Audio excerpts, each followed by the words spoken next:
സ്നേഹ ബഹുമാനമുള്ള സഹോദരരെ, യുവജനങ്ങളെ, അനുഗ്രഹപ്രദമായ തപസ് കാലത്തിലേക്ക് സഭ പ്രവേശിച്ചിരിക്കുകയാണല്ലോ.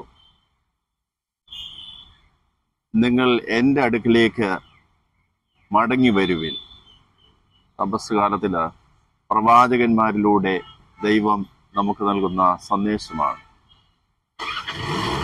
പരമ നന്മയായ സർവസ്വമായ ദൈവത്തിലേക്ക് തിരികെ വരുവാനുള്ള വലിയൊരു അനുഭവമാക്കി ഈ തപസ് കാലം നമുക്ക് മാറ്റുവാൻ പ്രത്യേകം പ്രാർത്ഥിക്കുകയും പരിശ്രമിക്കുകയും ചെയ്യാം.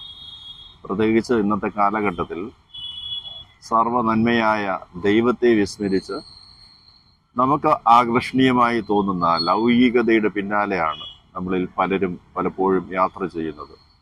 ഈ അടുത്ത നാളുകളിൽ കേരളത്തിൽ വർദ്ധിച്ചു വരുന്ന തിന്മകൾ, അക്രമങ്ങൾ, അത് നമ്മളെല്ലാവരെയും ഭയപ്പെടുത്തുന്ന ഒന്നാണ്.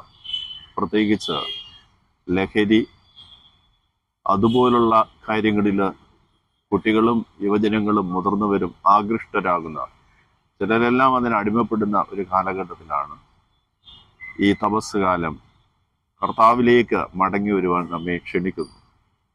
ജീവിതത്തിലെ ക്ഷണികമായ കാര്യങ്ങളിൽ കുരുങ്ങിപ്പോകാതെ സ്ഥായിയായ കാര്യങ്ങളിലേക്ക്, നശ്വരമായവയിൽ നമ്മൾ മുഴുങ്ങിപ്പോകാതെ അനശ്വരമായവയിലേക്ക്, ദൈവത്തിലേക്ക്, സഹോദരങ്ങളിലേക്ക്, നമ്മുടെ തന്നെ ജീവിതങ്ങളിലേക്ക് മടങ്ങി വരുവാനുള്ള ഒരു വലിയ അവസരമാണ് ഈ തപസ് കാലം. അതിന് നമ്മെ സഹായിക്കുന്നതാണ് ബൈബിളിൽ നമ്മൾ തന്നെ നിരന്തരം കാണുന്ന ദാനധർമ്മത്തിൻ്റെ വഴി, ഉപവാസത്തിൻ്റെ വഴി, പ്രാർത്ഥനയുടെ വഴി. പ്രാർത്ഥനയിലൂടെ ദൈവത്തോട് കൂടുതൽ അടുക്കുവാനുള്ള വലിയ അവസരമാണ് നമുക്ക് ലഭിക്കുക.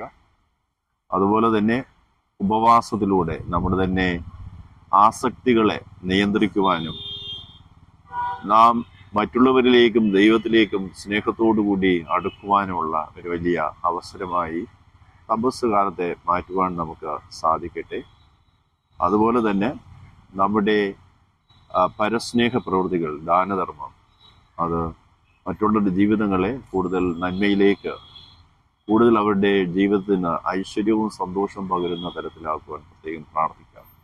നവീകരണം നമ്മുടെ കഴിവുകൊണ്ട് സംഭവിക്കുന്ന ഒന്നല്ല, അത് പരിശുദ്ധാത്മാവിൻ്റെ പ്രവർത്തനത്താലും ജീവദായകമായ ദൈവവചനത്താലും നമ്മൾ സംഭവിക്കുന്നതാണ്. അപ്പോൾ ഈ തപസ് കാലത്ത് നമുക്ക് തിരക്കുകൾ കുറച്ചിട്ട് ആത്മീയ കാര്യങ്ങളിലേക്ക്, ദൈവവചനം കേൾക്കുവാനും വായിക്കുവാനും പ്രാർത്ഥിക്കുവാനും സമയം കണ്ടെത്തുന്നവരാകാം. അതുപോലെ തന്നെ അനുദപിച്ചുകൊണ്ട് പാപങ്ങൾ ഏറ്റുപറഞ്ഞ് അനുരഞ്ജന കൂദാശയിലൂടെ വിശദീകൃതരാകാം.